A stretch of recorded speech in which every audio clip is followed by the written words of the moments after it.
kenalan dulu. Ya, siap. Objek wisata yang ada di Acara atau minimal di tempat ini apa yang bisa dikembangkan?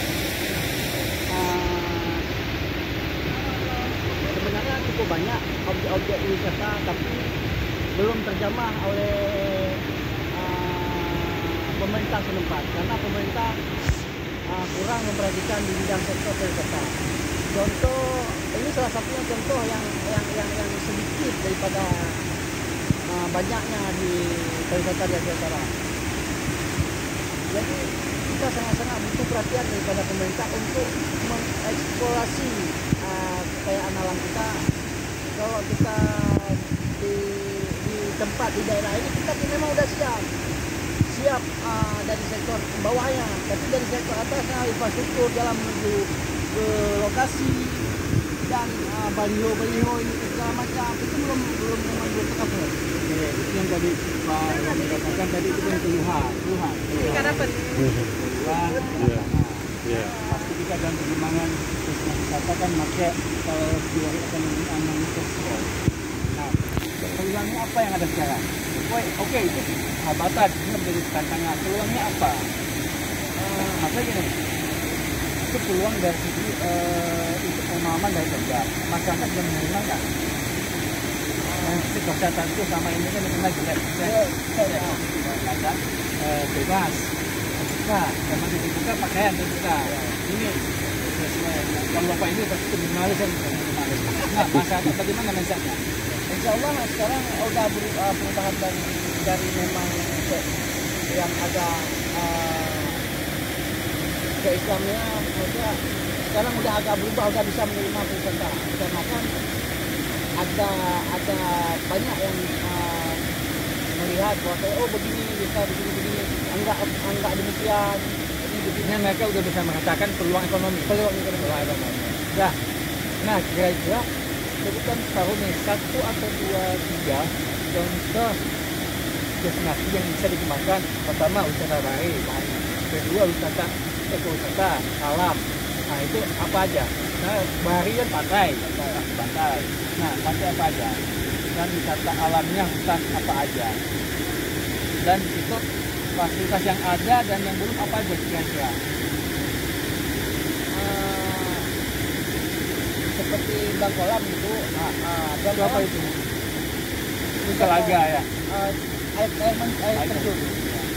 Sebenarnya itu prospeknya cukup bagus. Jadi karena pemerintah ada konflik perusahaan. Ya. Di dalam ini ada kawasan tanah dulu ya. Di dalam kawasan tanah itu, di dalam HGU pemerintah yang buat HGU, di dalam itu ada tanah pemerintah yaitu Bangkolam. Sekarang perusahaan itu HGU udah habis, tapi mereka tetap bekerja. Kebetulan.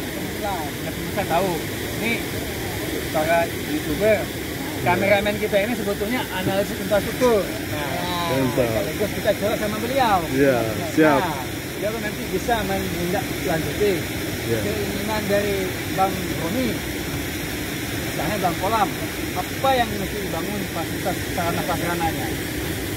Yang sangat dibutuhkan pertama kali apa? Yeah. Akses menuju ke lokasi dan kenyamanan. Apa namanya tempat-tempat? Ya. Tempat-tempat.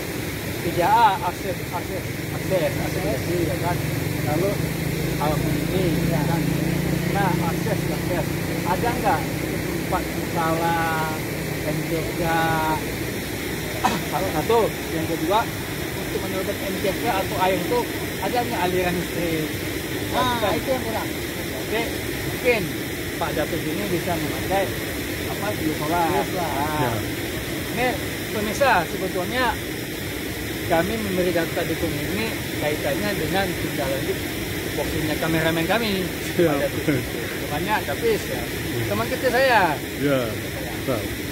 Oke, mungkin Bang Romi bisa dituangkan dan bagi proposal keluhan itu. Terus buat juga peluangnya apa? Nah, bisa disampaikan mungkin selain ke kabupaten kota dengan terkait, bisa juga ke mungkin lembaga-lembaga terkait, mungkin pendamping desa. Ya. Mungkin kita kan orang teknis nih, jadi orang teknis pasti kita punya pemikiran lain terhadap pengembangan data dari sisi infrastruktur, penataannya. Nah, misalnya MTK selama ini mungkin kita udah paham. MTK itu selalu airnya dibuang langsung ke sungai. Nah, nggak baik ya. Nah, MTK itu dibuatlah semacam sistem, beberapa sistem airnya terpendam gitu. Oke, Siap, makasih banyak Bang Romi. Makasih banyak Pak Al. Apa adanya? Siap. Ada apanya? Ada apanya?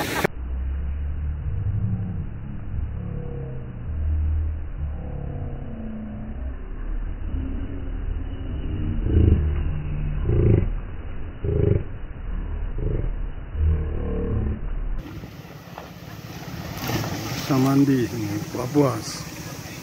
Kolam renang alami ini. Air mata dari sumber mata air. Sumber mata air mana nih? Belangkolan. Pergunungan.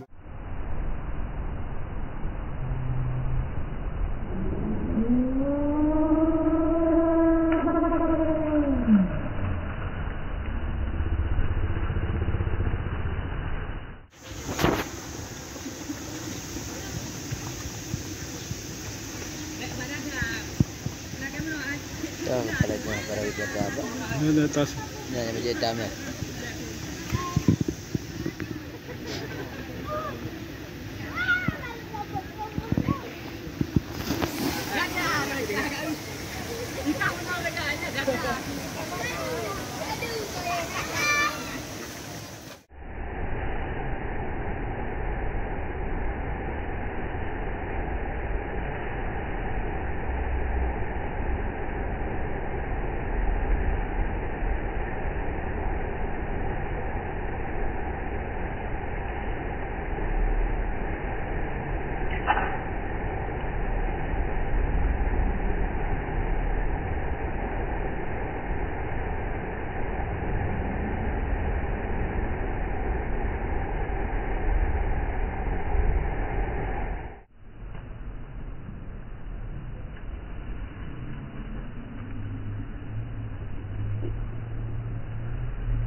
Ulang dulu. Oh dia.